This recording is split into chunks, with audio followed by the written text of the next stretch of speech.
A court rules that a landlord can be naked in the common area, and passengers on American Airlines keep urinating on one another. And Hawaii's cockfighting industry is worth a lot of money each year. These are the weird stories for Tuesday on Weird AF News, the only daily weird news podcast recorded by a comedian inside a closet in the galaxy, the only one in the galaxy. A German landlord wins the right to be naked. These Europeans always trying to get naked. They love being naked. Let's all get naked. Some of them have horrible bodies, though. They shouldn't be naked in public. Let's find out about this German landlord. Does he have an 8-pack or a 6-pack or just one giant beer ball? Maybe he doesn't look good naked and everyone's displeased. A German landlord has won the right to sunbathe naked in the courtyard of his building in Frankfurt. This is in spite of complaints from the tenants. Okay, so he's got tenants that live in the building. He's sunbathing naked in the courtyard. He thinks this is okay. Tenants have complained. He says, no, I'm going to continue to sunbathe in the nude. The landlord, who has not been named, let's give him a name, though. Let's give him my favorite German name, which is Helmut. I just think that's a lovely name. Helmut. Oh, yes, we've named you after a protective head covering. Yes, Helmut resorted to taking legal action after a human resources company that rented premises in the building withheld payments because of his fondness for sunbathing nude in a common area in the courtyard. This is according to the Frankfurt High Regional Court. Well, if this is a common space that's used by everybody, maybe not be naked in that area. It's very rude. This guy sounds like a big jerk, Helmut. The firm, which has also not been identified, had reduced and partially withheld payments that it owed for its office space in the residential building in an upscale neighborhood of the city. They're claiming the landlord would walk around unclothed through the stairwell to the courtyard so that, quote, a resident or any visitor who happened to be on the stairs at that time would be confronted with his nakedness. And this obviously isn't okay if you're running a business in the space as well, which it sounds like this firm is. A legal team who visited the site did not find this to be the case, the court stated. Says, on the contrary, the plaintiff had credibly stated that he always wore a bathrobe, which he only took off directly in front of the sunbed. Yeah, but is the sunbed still in the common space? This is a common space. People should be respectful of others in the common space, whether you own the damn common space or not. If other tenants are allowed to be in that area or utilize the area, then you need to be respectful and not walk around with your junk hanging out. That's my opinion. But then again, I'm a fair individual. There's not a lot of fair individuals out there. Now, the court's found in the landlord's favor, though. They're always ruling for the landlord and the property owners. The tenants have very little power in this world. It's so sad to be just a tenant. You have no recourse. The court ruled that the property's usability was not impaired by the plaintiff's sunning himself naked in the courtyard. People can still walk by. The kids can still play in the courtyard. They're not impaired by him sunning himself in the nude. They can play around him. All right? His junk isn't so big that you can't fit other tenants in the courtyard, we've determined. He showed us his junk. In fact, he came to the court naked. He just likes to be naked, this guy, Helmut. So European of him, very sophisticated to be naked all the time.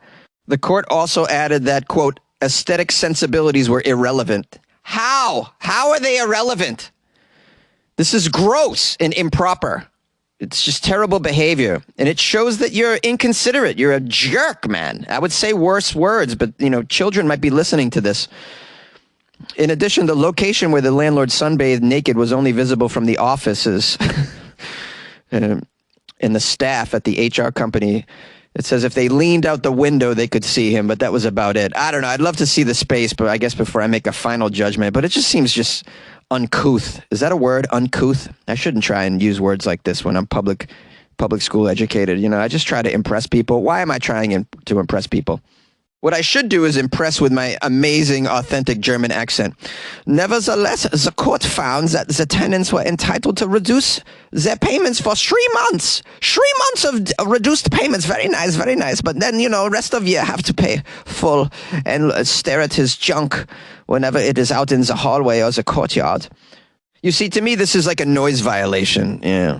If you're being extremely noisy, you're disrupting the atmosphere. If you're walking around naked on the property and there's other tenants utilizing and living on the property, you're disrupting the environment. Now, the article ends with this description of what's called I don't know if I can say this. Freikopakultur, or FKK, translates to, quote, free body culture, and it dates back to the late 19th century. It's popular in Germany, with many people sunbathing in the nude at lakes, beaches, and sometimes on their balconies. Well, it's from the 19th century when people couldn't even afford clothing anyways. It was all peasants. They didn't have any. They had one article of clothing. Do you remember these days? There were about 600,000 Germans registered in more than 300 private nudists or FKK clubs, and a further 14 affiliated clubs in Austria as well. They just love to get naked over there in Germany, and it's not really that warm of an environment. It strikes me as silly. And I've seen the bodies of these pasty Germans, man. It's not something I want to see naked in my courtyard. Another American Airlines passenger urinates on another passenger. This seems to be ubiquitous on American Airlines for some reason, which is turning into the toilet of airlines, it seems. The article begins by, I'm shocked that I'm writing about this again, but even more unbelievable is that it happened on the same airline, same route, and same day of the week. I'm not sure what's up with American Airlines nonstop between New York's JFK International Airport and New Delhi's Indira Gandhi International Airport, but it isn't very good. If you recall, a story last month per Asian News International claimed an Indian passenger allegedly urinated on a U.S. co-passenger mid-flight on an American Airlines flight to New Delhi from New York. That's according to officials. It was a 21-year-old Indian identified as Arya Vohra, who was a student in the U.S. He urinated on a U.S. citizen. He urinated on a U.S. citizen while he was drunk on March 4th. Now, the same headline is now cropping up again. A whole new incident happened a few days ago. A lot of similarities between these two incidents because people can't stop urinating on each other on the flights. Perhaps the bathrooms were clogged. I don't know. Let's get some more information. According to the media, an Indian man traveling from New York to Delhi in an American Airlines flight has been apprehended at the airport here for allegedly urinating on his co-passenger. This occurred this past week. The accused Indian passenger was stated by the airline staff to be under the influence of liquor, and he urinated on his co-passenger during an argument, according to witnesses. The incident took place on board American Airlines flight AA-292, which is the same flight that the urination happened earlier, leaving and going to same destinations.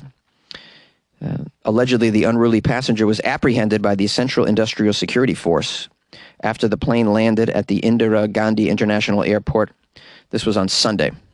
What's even more bizarre is that the media is reporting that something similar happened on December 6th, 2022, when a passenger on an Air India Paris to New Delhi flight relieved himself on a vacant seat and also peed on a blanket that belonged to a fellow female passenger when she went to the lavatory.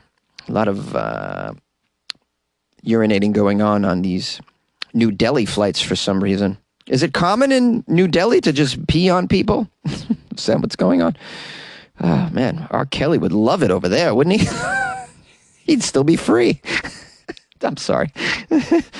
But, I'm covering this as weird news, but let's be honest, it's really not weird anymore. I don't even know if I can cover any more shenanigans on an airline story because I've covered many, and I feel horrible for the employees of these airlines, the in-flight employees especially, who have to deal with these unruly passengers. It's been going on since the pandemic, I've noticed. It's really been out of control. One airline I covered taught their employees self-defense courses because of situations like this. Why not have security on a flight? I don't understand that. Is there not enough? I mean, you have security everywhere, it seems. They put a security officer at a Cinnabon or in an ATM machine. Why not have him on a flight? I mean, if stuff goes wrong on a flight, I mean, that's way more serious than stuff going wrong in a food court at a mall. You know what I mean? There's been some shootings at these food courts, though, I'd imagine. So you need security there, too. But the flight, I mean, it could go down, man. You got to have security. Just pay someone. Come on, what's wrong with you? You're going to leave it up? What I'm trying to say is, if you leave it in the hands of a very young flight attendant to handle situations like this, it's not going to go well. Oftentimes it's in mid-flight. I mean, they turn around the flights sometimes. It just would be easier to have a security officer on a flight. You just duct tape the dude, it's usually a dude, to the seat, and you just continue on the journey, and now no one has to worry about the individual acting out again. A guy broke into the cockpit on a flight I covered. I mean, it's just out of control. I'm not in charge of airline security or anything. I'm not really in charge of anything, so no one's going to listen to me, but maybe you guys have a better solution to this. If you want to call the show, 646-450-2012. Would you like to easily create and distribute a podcast everywhere, even earn money all in one place for free? Well, try Spotify for Podcasters. Record and edit on your phone or computer. You can send it to Spotify and everywhere podcasts are heard. They even have video podcasting options as well. Spotify for Podcasters allows you to earn money with ads and subscriptions. Best of all, it's free. Try it. Download Spotify for Podcasters or go to spotify.com/podcasters to get started. And good luck with your podcast. Good luck with your life, man. Cockfighting in Hawaii is big business. The deadly shootings of two people at an illegal cockfight in Waianae earlier this month raised some questions about public policy regarding the violent sport of cockfighting and the ability of police in Hawaii to shut down something many view as actually part of Hawaiian culture and tradition. But there's another aspect of cockfighting lost amid the debate over animal rights and human culture. Cockfighting in Hawaii is very big business. Hundreds of thousands of dollars flow through weekend-long cockfight tournaments in Hawaii, which offer six-figure prizes to winners and fight promoters as well. That's on top of people legally breeding fighting roosters, which supporters say pumps millions of dollars into the state's economy each year. According to a recent study, Hawaii is one of the nation's leading exporters of fighting roosters. This can mean big bucks for people in the cockfighting ecosystem. Now, in Hawaii, cockfights fall into two categories: smaller events called hack fights and large tournaments called derbies. On Oahu, there might be a few hack fights per week and a few derbies a month. At hack fights, people generally show up with a bird or two and find someone willing to fight for a wager of about $1,000. The money bet is called a table. The winner of that fight would get $1,900, while the promoter would keep $100. There can be dozens and dozens of fights per hack event. Spectators, of course, place bets with each other or with a bookmaker not affiliated with the promoter. Promoters can make extra money by charging for amenities such as parking and spectator seating. Derbies are even bigger, involving perhaps 100 5-bird teams. The entrance fee for a 5-bird derby was $2,400 at one point. Now it's up close to $4,000. Accordingly, entrance fees can generate almost $400,000 in revenue to be split between the promoter and the winning team. Generally, the overall winning 5-bird team takes 60 to 70%, while the promoter takes the rest, although there are consolation prizes for teams that win any 3 fights in a row as well. The promoters of the fights rent space for vendors and food trucks, which create a carnival atmosphere for between often 300 and 1,000 total spectators, ranging in age from grandparents to even infants. Asked why there isn't more violent crime at the events, given the crowds, cash, and a lack of police, one representative said security is often provided by organized crime gangs, which is another expense for promoters. And people don't challenge this. If someone gets out of line, you are going to be dealt with, they said. Besides the illegal fights, there's a legal aspect of the business, breeding fighting roosters, which a 2010 Hawaii House resolution said is a boon for Hawaii. Here's a quote from a game fowl industry spokesman. Game fowl spokesman. Hawaii game fowl breeders legally pump an estimated $9 million into the local economy each year, which is subject to general excise taxes.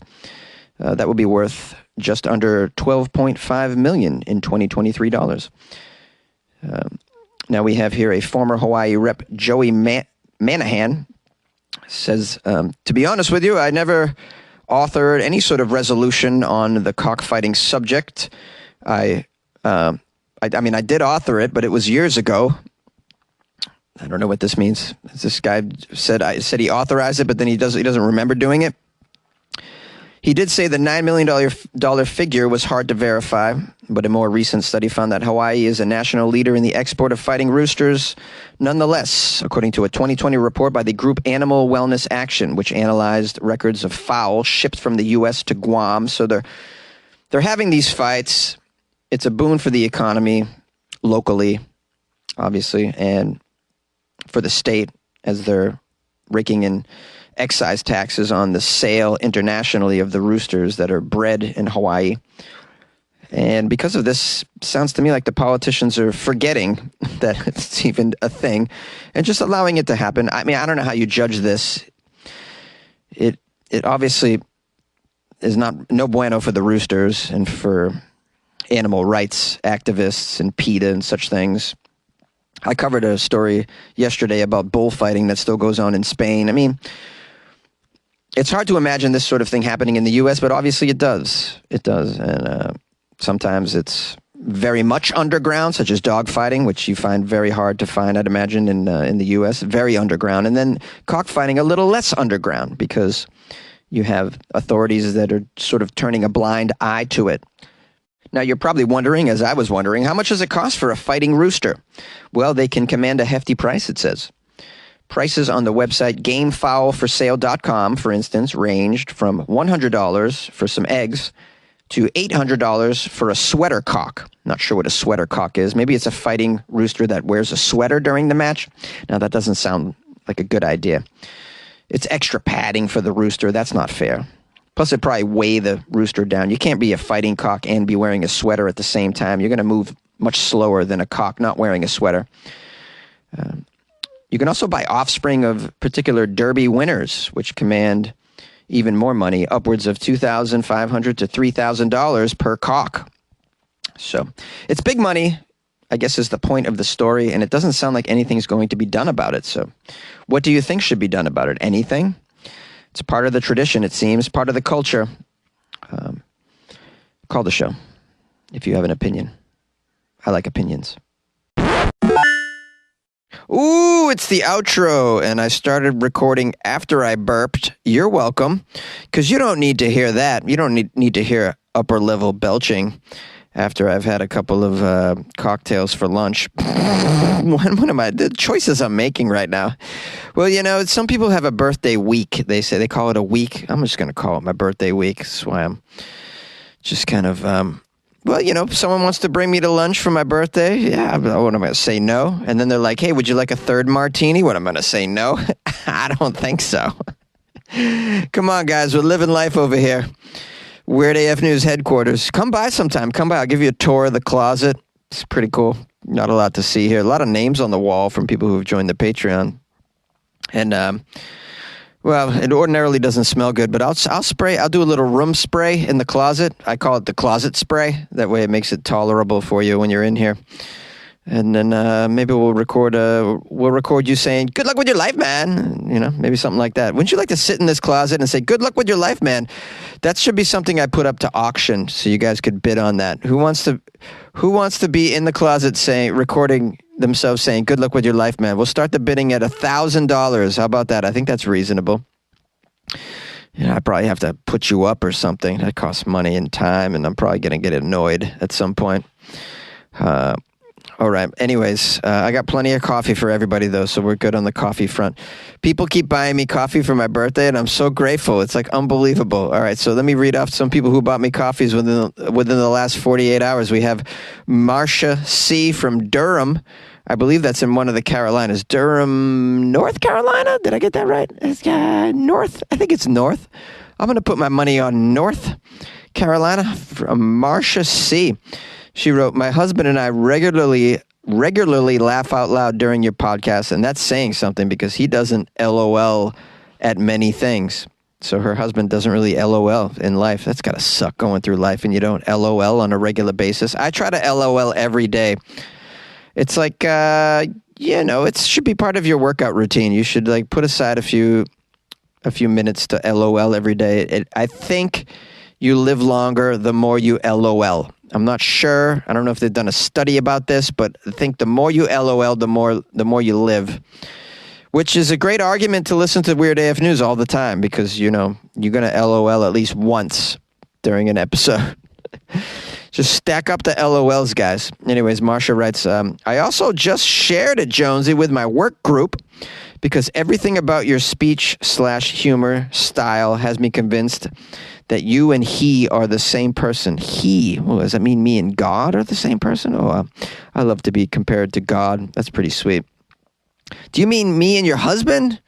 Not very specific with the he. It went from work group to he. Maybe your boss? Am I the same person as your boss? I need some clarity, which means, Marcia, you're going to have to buy me some more coffees and then write an answer to this question. Who is he? Is it Jesus? I've never been compared to Jesus before because, I don't know. I like to sin a little bit. I mean, it's the sinning that I do, though. It's just, there's no victims. It's a victimless sinning. It's like me and one other person, eating some mushrooms and just taking off all our clothes. I mean, what's wrong with that? Come on. I mean, Jesus walked around naked for the most part anyways, right? I mean, so I'm pretty close to Jesus when I'm doing this sort of thing. Okay, so Lisa from Finland. Lisa's been an OG fan of the show for years and years. She's bought me many a coffee as well. She's even mailed me gifts before because her and her whole family, the Durig family, just are big-time fans of the show.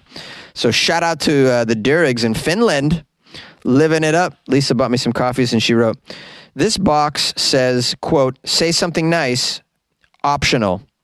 Does that mean that saying something is nice or being nice is optional? Anyway, happy birthday, Jonesy. Thanks for all the laughs, and good luck with your life. Thank you, Lisa. I love you, and I love your family. Okay, we're going to scroll down to the next one. Matt Napo.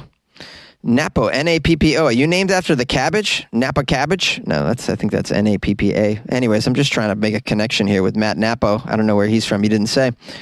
And he only wrote me one sentence. Happy birthday, Jonesy. And that's just enough. That's phenomenal. That made me happy and smile. Thank you, Matt Napo. Named after the cabbage. Okay, then also Shante. We all know Shante because she's called the show and she's hilarious. I love Shante. Shante bought me coffee. She wrote, happy birthday month, Jonesy. Before I started listening to your podcast, Florida was on my list of states to retire in. Well, definitely off my list now, bro. It's the sound of science. Stay pimping in the closet. How funny is that message? She just threw in there, it's the sound of science. I should send you a recording of me just saying, it's the sound of science, Shante, and you can make it as your ringtone. How about that? Would you like that? Email me. I'll send it to you. funnyjones@gmail.com. And then Jojo from Texas. Jojo from Texas. Jojo's a hottie from Texas. Let me just tell you, she's like gorgeous. And she follows me on the Instagram. And she's just a wonderful person. And she decided to buy me coffees for my birthday. And she wrote something very simple as well. She wrote, happy birthday, Jonesy. And so big shout out to Jojo, the beautiful Jojo in Texas. Thank you for the coffees. So many people have bought me coffees. I posted on the Weird AF News Instagram about the coffee that I've been buying. I bought a Vietnamese iced coffee and I took a photo of that. And I was like, thanks for the coffees, guys. Sometimes I splurge. Oh, we also have Patrick that bought me a coffee. I'm not sure if I already read Patrick's coffee purchase. He wrote, happy birthday, Jonesy. I've been listening to Weird AF News for a few months now and have been really enjoying it. Good luck with your life, man. And not that you need it. Oh, I think I did read this one, but who cares? We'll read it again. We shall read it again because Patrick's a swell individual, a nice fella, and he needs to get shout outs and recognition for supporting the Weird AF News podcast, which is just one individual recording in a closet and, pretty silly thing to do with my life, but people seem to enjoy it and they're supporting me. So I'm going to keep doing it. And I want everyone to know how much I appreciate you supporting the show. Whether or not you bought me a birthday gift, it doesn't matter. The fact that you listen to the show on a regular basis, that makes me happy as well. And I'm grateful for your time, because there's so many podcasts out there. We're all competing for your ears. So you've decided to spend some time with me, and I'm so grateful. If you guys would like to get me coffee or whatever, you can go to weirdafnews.com, the website. Yep. You can join the Patreon as well. I put, already this week I put in like 10 weird items into the Patreon, just keeping it. I just funnel a lot of the weird stuff that I come across right into the Patreon so that the weirdos get to see it. I'm fighting back another burp. All right. We're doing okay, guys, health-wise. We're doing all right. Gotta take care of your health, guys. Take care of your health. I went to the dentist yesterday and got my biannual cleaning. Is it biannual? Does that mean twice a year, or is that every other year? I don't even know.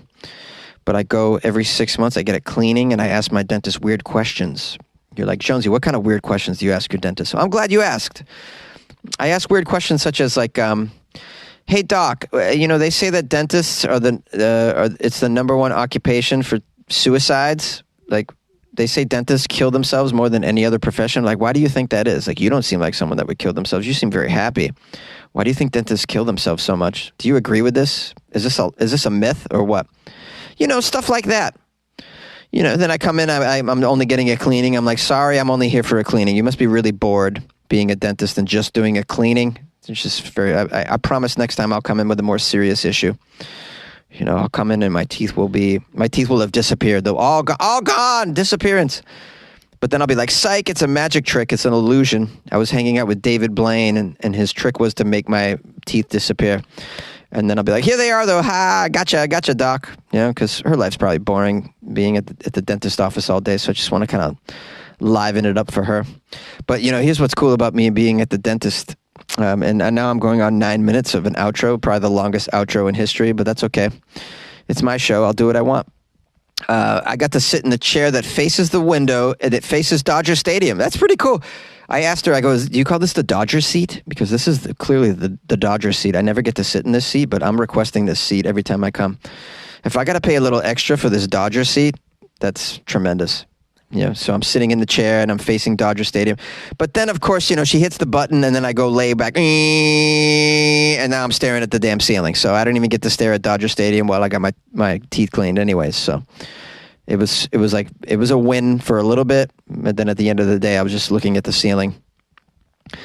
All right. Well, that's about it with me. Hey, this is what you signed up for, guys. Oh, thank you.